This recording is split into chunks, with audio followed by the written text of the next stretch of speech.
Another concept related to polarization, but just as responsible for conspiracism and misinformation, is negative partisanship.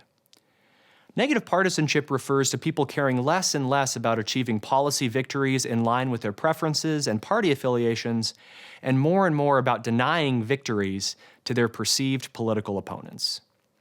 Simply put, negative partisanship emphasizes the other side losing more than your side winning. As a sports fan, this concept has always made sense to me.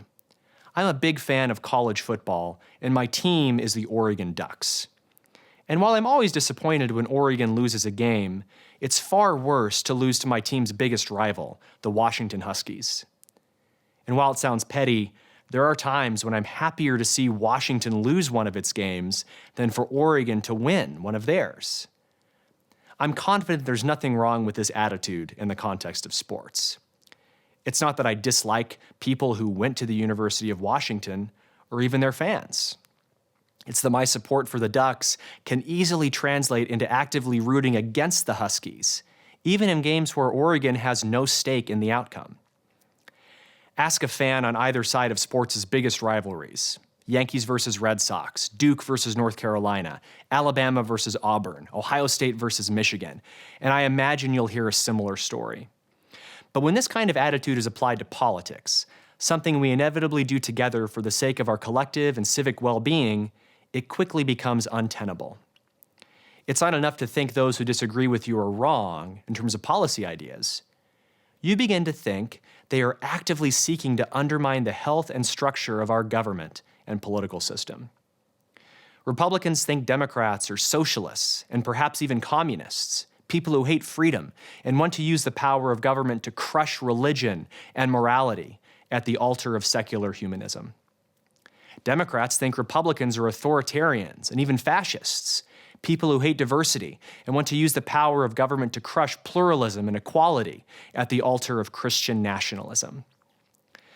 It's not enough to want to see your preferred party and views prevail.